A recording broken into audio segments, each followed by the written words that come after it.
we're going to jump straight into it. So my what in the world topic this week has been taken from the Guardian newspaper. They wrote an article about Black people who were labelled backward as children seek justice for lifelong trauma, the article says. It says a group brought up in the 1960s and 70s want redress for educationally subnormal labelling applied disproportionately to Black children. It goes on to say that Black people were wrongly labelled educationally subnormal as children in the UK before being sent to special schools. And so they have launched a campaign demanding an apology and compensation from the government. They say their lives have been ruined by their early experiences during the 1960s and 70s, and they were told that they were backward or slow or a dunce, and placed in schools with no curriculum, no exams, and no qualifications. The consequences have lasted a lifetime, they say, blighting their confidence, self-esteem, and life chances. Some of their stories were highlighted in a BBC documentary called Subnormal, a British Scandal. And since then, more victims have come forward to share their experiences, and they are working with lawyers to try to secure compensation for negligence and post-traumatic stress. So the documentary described how from 1945, children thought to have limited intellectual ability were described by a new term, educationally subnormal. Now, the reason why this struck a chord for me was because I was brought up, so were my siblings around this sort of time, showing my age there. And I remember my brother talking about the fact that at his careers meeting, they suggested things like, why didn't you go and be a mechanic? And there's nothing wrong with being a mechanic, don't get me wrong. That would have been quite a lucrative, career path. However, they didn't really offer him lots of choice. He felt that his choices were very limited. He felt that they kind of wanted to shoehorn him into a box, really, and that he wasn't given the same sort of opportunities as his white counterparts. This is the conversation we had quite recently. So this particularly struck a chord with me. And, these people have gone on to say that it's actually, limited their life chances. That's huge. Of course. It's had such an impact on their ability to earn or thrive in society. So if you have any thoughts on this subject, please telephone us or you can send us a text on 07598 160 730. I'll tell you the number again. It's 07598 160 730. So please send us a text if you'd like to comment about this or if you'd like to share your experience. What do you think, ladies, about that article? I'll let Kay go first. Well, I know she's bursting. Say something. Go for it. I remember our second podcast episode. We talked about what a Black person sounds like. Oh, yes. And yes. Karen, want to revisit that one. referred to the study that said that Black people are less intelligent. That's right. Which I did find a few episodes after. But this would be what they're basing their data on. You've put children in a special provision that has no curriculum. So how on earth are they supposed to learn? What are they learning, in fact, if there is no curriculum there? And how did they determine that they had special educational needs? For some of them, the article was saying, Sarah, is because they had a strong Jamaican accent, for instance. Or some may have been dyslexic. Or, I don't know, but it clearly was disadvantaging children from the Windrush generation.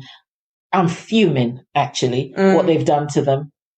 Yeah, it's disgusting. It's a setup. It is a setup. Quite a setup. Yes. It's horrible. Really horrible. I don't really understand. I don't understand why people would also kind of listen to this, kind of read into this as well.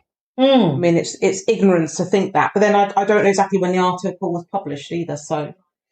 And I'd love to know how much they're suing for, because this impacted their whole life, their self-esteem, their confidence, their ability to earn. So I would love to know how much they are asking for. In terms of compensation, I would probably be asking for somewhere in the region of maybe £100,000, not dollars. Now, I don't know if they would get that, but there is literally no scientific evidence to say that Black people are less intelligent. In fact, someone sent me today, quite randomly, didn't know we were going to talk about this tonight, what do you call it, like a voice clip of the discussion of international research into DNA strands, and found that Black people were the group that were most likely to have geniuses. And this we know because we are intelligent, we are innovative, we're inventive, we set trends.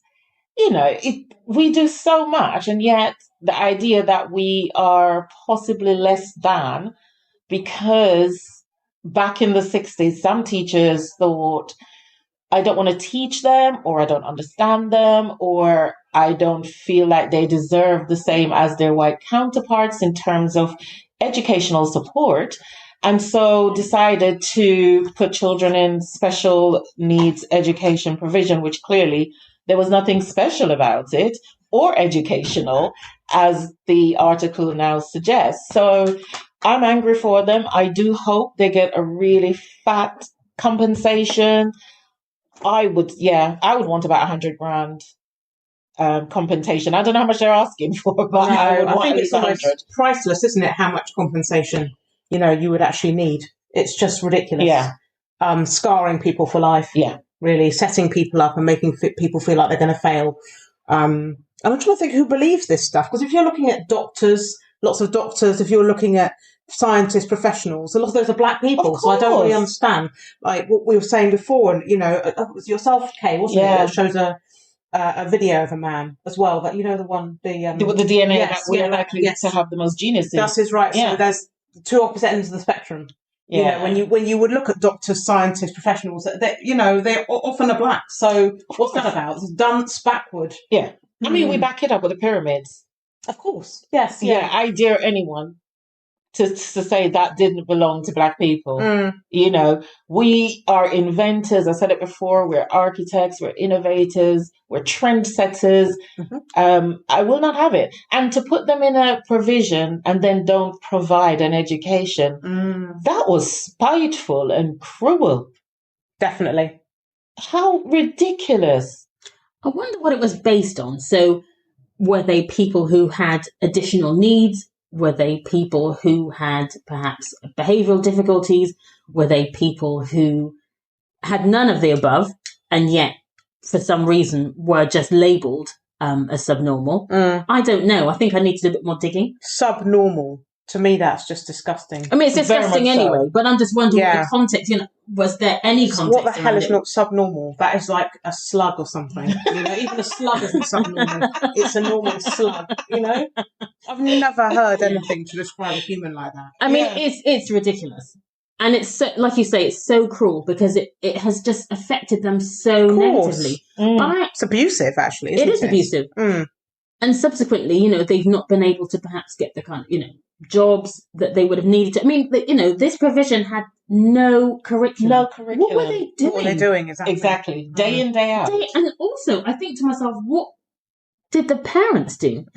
Now, this is where it becomes interesting for me, because I think a lot of parents back then didn't really challenge school.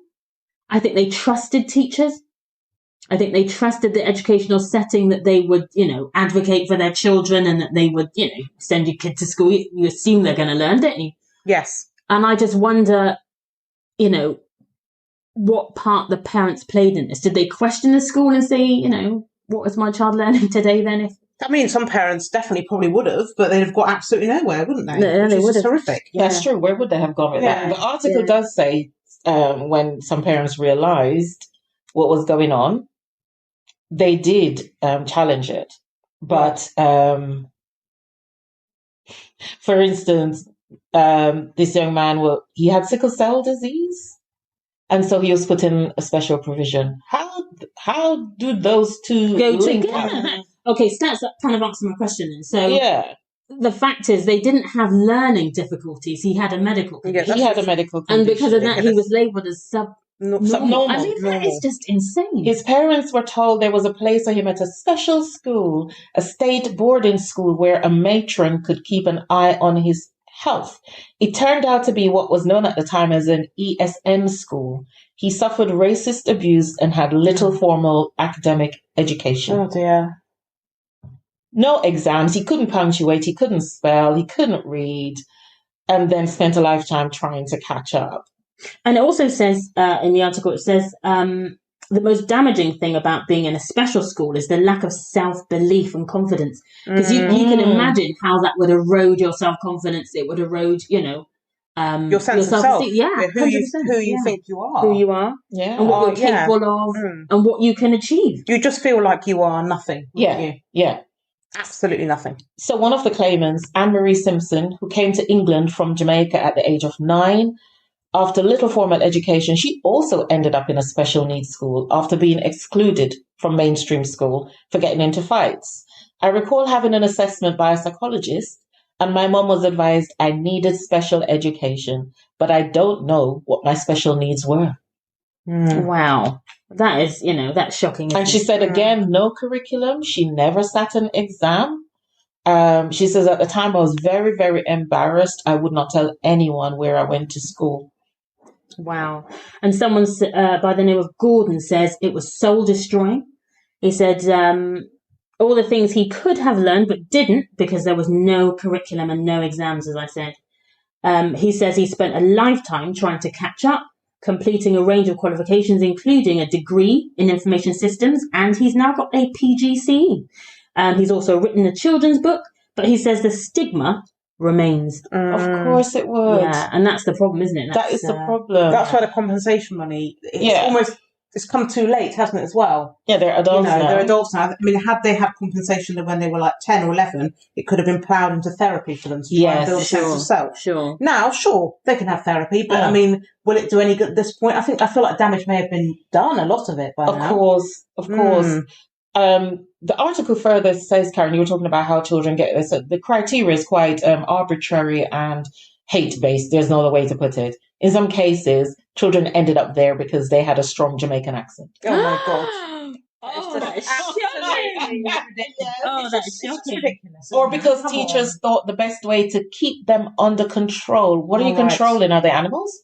Well, I assume they think yes. Others underwent an IQ test that was culturally biased and included questions they could not possibly answer because of their different experiences, but it was put down incorrectly to low IQ. My God. Wow. That is shocking, isn't it? Empire 2.0. That's on another level. Wow. This is just hate-based. There is no other way to say it. Yeah, there's no justification. Not that there could be, but I mean, I'm actually quite shocked. Yeah. Well, I remember when my son was in year 2, already showing quite significant sporting talents. And the teacher told me he's not going to pass his SATs. And I had to have words. Of course, he passed. They scored the highest score for all categories. Again, it comes to the 11 plus, and they're coming to make the same nonsense argument. They weren't going to the white parents. But they're coming to me about his capabilities. I know how bright my son was. So, of course, he excelled and he passed 11 plus. But why was that even a conversation you thought to have with me? Because he was sporty. So they thought, well, put him in sports. You don't need to be educated. And I do find that I think lots of children of colour have experienced that, haven't they? Been put into sports because they are sports, which is great. Yeah. But not at the expense of sort of academic attainment, and I think that's something that, like I say, has happened. Wow. So, yeah, lots to say about that. Like I say, if you like...